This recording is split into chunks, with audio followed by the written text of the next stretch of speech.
Submarines are an often overlooked part of modern warfare. It's certainly not the first thing people think of when they think of modern militaries, and part of that may have to do with the secrecy that has always surrounded submarines and submarine warfare. Although the superpowers that maintain their submarine fleets today are not currently at war with each other, they remain a huge factor for the US's current defense strategy. And as such, many nations have developed and maintained methods of finding and neutralizing these enemy submarines. It's an entire branch of warfare today called anti-submarine warfare. And what many people may not realize is that the key component to an effective anti-submarine warfare strategy is aircraft. Aircraft such as the P-8 Poseidon help find and destroy submarines better than any other seaborne vessel can. Before aircraft got involved in anti-submarine warfare, deterring submarine strikes was nearly impossible. Even with the primitive submarine technology of the time, they were terrifyingly effective. The U-boats of World War I sank over 5,000 ships, resulting in the loss of over 15,000 lives. And that was with only 344 U-boats being commissioned at the time. That means, on average, every submarine sank 14.5 ships. And it really wasn't until the end of the war, when aircraft started to be utilized in the fight against the U-boats, that the Allies finally started to make a real defense against them. While these aircraft at the time had little effect attacking the U-boats directly, the presence of the aircraft forced the U-boat to die, becoming blind and immobile, or risk the air patrol summoning hunting warships to the scene. In fact, aircraft were so successful at deterring submarines that in the last year of World War I, 1918, no convoy escorted by air patrol lost a ship. The U-boats were forced increasingly to operate at night or beyond the aircraft's range. The heavy losses and casualties due to U-boat attacks had really shone a light on the vulnerability of ships. The British and the Americans, who depended so heavily on the transatlantic trade, needed better ways of patrolling the waters and defending their ships against this emergent threat. So after the Great War, a lot of research and development was done on addressing this threat. One thing they observed is that the propellers of many of the ships were extremely loud in the water. With this knowledge in hand, a technique was developed to listen and find subs. This technique is called sonar,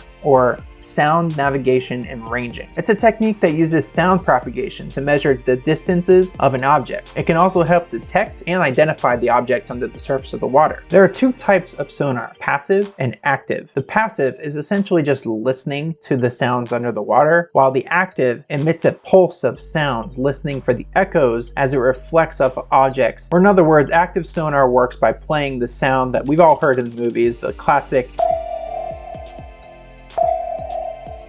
Then based off of when the echo reflects back to the receiver on the sonar is how you can determine how far away an object is. In principle, it's fairly simple, but in practice, it's much more difficult to implement and utilize. And as one would expect, this technology was able to be put into use during World War II. This put the Allies in a much better strategic position, allowing them to have a method of determining how far away a submarine was, as opposed to World War I, when they were pretty much just eyeballing it. I'm eyeballing it.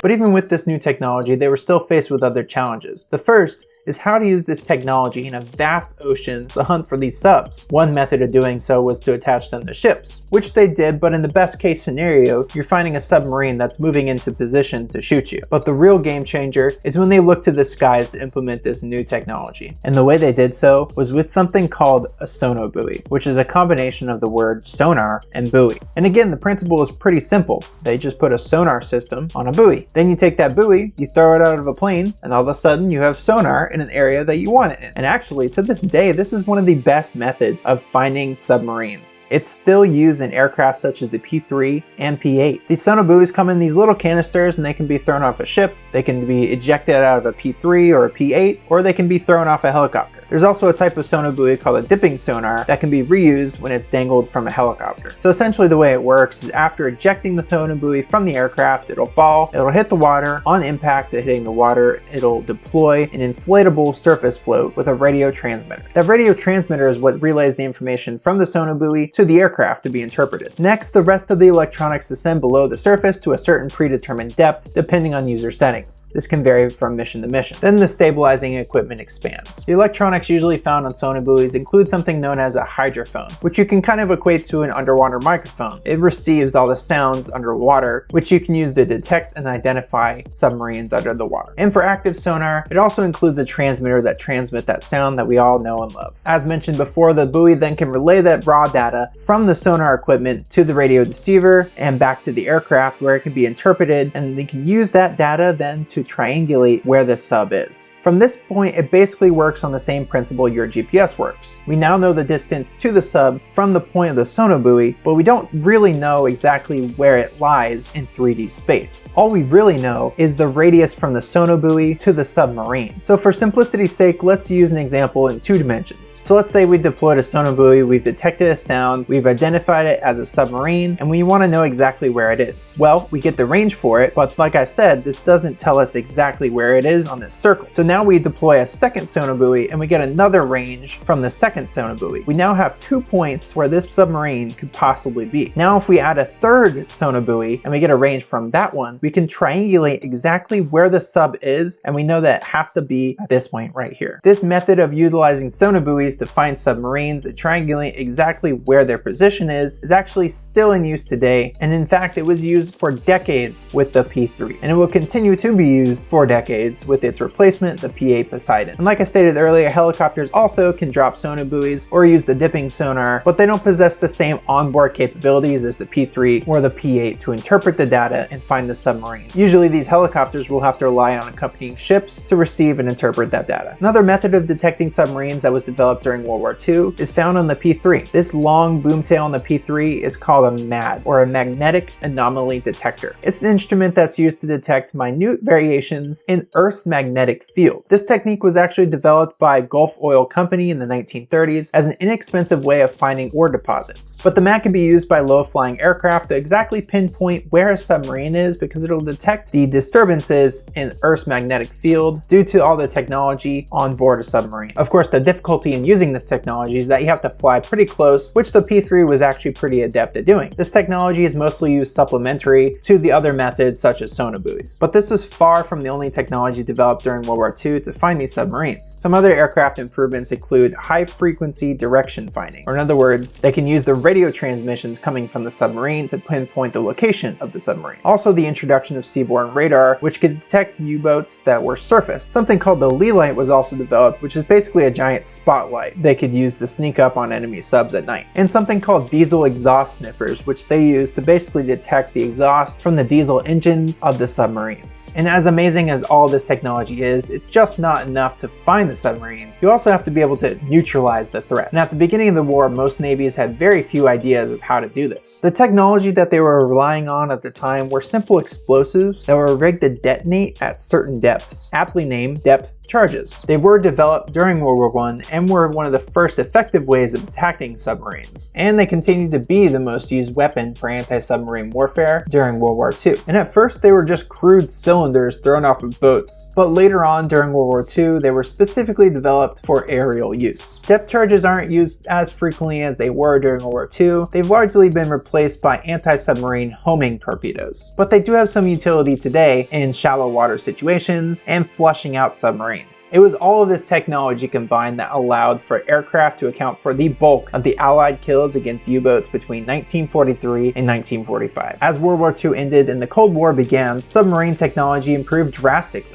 And just as it did before, anti-submarine warfare would follow suit to address the new advances in submarine technology. Modern day submarines can stay submerged for much longer due to the advent of the nuclear submarine. They no longer need the surface to charge the batteries. They feature streamlined hulls, which results in them being much faster and more maneuverable. And not only that, but modern day submarines are also capable of carrying ballistic missiles, broadening the threat from just ships to population centers as well. Great efforts have been made to counter this threat, and maritime patrol aircraft have once again lent themselves to being the front line of this defense. This has required changes in both the sensors and the weapons used for anti-submarine warfare. Because nuclear submarines were noisy, there was an emphasis on passive sonar detection. Another benefit of utilizing passive sonar as opposed to active sonar is the ability to avoid detection. Like the sonobuoys that track the subs, they too have passive and active sonar on board. That means if a submarine gets pinged by an active sonar, they'll know they're being tracked and they will have time to take evasive maneuvers maneuvers, and counteractions. One of the most effective weapons against the rising threat of these submarines during the Cold War was the P-3 Orion. And as a little side note, as I've mentioned before, the P-3 is the aircraft that my dad flew for most of his career in the US Navy. Its primary mission was to locate Soviet Navy ballistic missile and fast attack submarines, detected by undersea surveillance, and eliminate them in the event of a full-scale war. While the P-3 was technically a sub-hunter, more than 40 different P-3 variants have been delivered over the past 60 years of operation, clearly demonstrating the reliability and versatility of the P-3. The platform has been flying consistent 12-hour plus missions, 200 feet over salt water, while maintaining an excellent safety record throughout that time. Beyond sub-hunting, the P-3 has flown missions during the Vietnam War, Operation Desert Storm, the War on Terror, and the campaign against the Islamic State in Iraq and Syria. In addition, it has performed countless other intelligence, surveillance, and recon operations over the past decades. And beyond these military campaigns, versions of the P-3 have also been developed for NOAA for hurricane hunting,